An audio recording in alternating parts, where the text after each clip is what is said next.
Alrighty then. Successful Indie Author 5 Minute Focus episode 1149 Peace versus Frenetics. What is the story you want to write? Many authors I know will fill in what they're not getting or what they don't want with their imagination. So you look at the high speed thriller authors, Lee Child, look at Stephen King, look at some of the others. What do their lives consist of nowadays? Hermitdom, being a hermit, staying home, doing nothing. I write military sci-fi. I prefer this lifestyle, hanging out. There's Stanley doing what I like to do, hang out, not do a whole lot. I don't have any action in my life. I got a bad heart. Action's bad. So, like yesterday, a big sinkhole started next to my driveway, and it was starting to eat the driveway. So there I am with a wheelbarrow, I think 6 wheelbarrow loads of dirt, because I had 10 yards delivered last month. That was exciting. They dropped off 10 yards of dirt, and I wheelbarrowed it up front and dumped it into this big hole. And I still have a couple to go, but I think I've stopped the worst of the sinkhole. Excitement. Yes. So the peace in my life now. So I write exciting stories, but not completely frenetic, because that just goes overboard, and that actually triggers my heart too. I can't have too much action in my stories.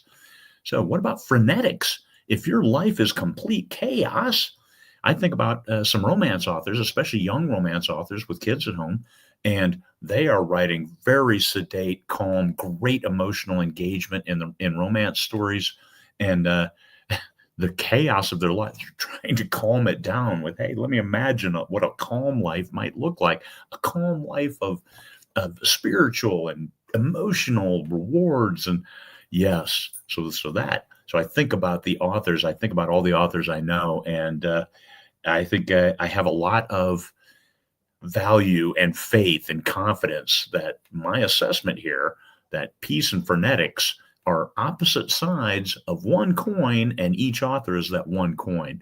If you have a lot of peace in your life, then you can write more engaging stories. If you have a lot of chaos in your life, then you write more peaceful stories. And then there's the advice of write what you know, which I don't think is really very good advice. I think you should write things you know, things from your background, just to add that reality factor to some of your stories, that you gain credibility in the stories when you write what you know, but also you fill in the void of your life. If you have no peace in your life, write a nice peaceful story. If you have all peace in your life, hey, you can write more engaging stuff, because you don't go from your heart racing out there doing your job to coming in here jamming with your heart racing. There's only so much heart racing you can do, because you think about that. How long live are turtles compared to rabbits? I think that tells you all you need to know. So fill your life with what you need. So if you need chaos, write some good chaos. If you need calm, write some good calm. Fill in that balance, and then you're going to find balance in all things. I know I speak of this often because it matters. You can't be all of one thing all the time.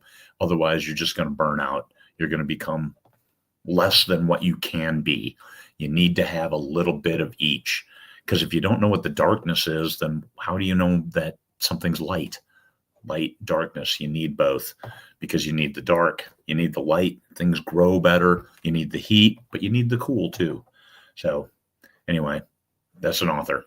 Chaos versus frenetics, I guess. Chaos and frenetic versus peace. So find your balance. Write a great story to fill the void in your life, because you know what? There's a lot of other people who have that exact same void. You fill it, you'll find your readership, and then sales, and you'll be, hey, I kind of like this, like some of us do. Peace, fellow humans.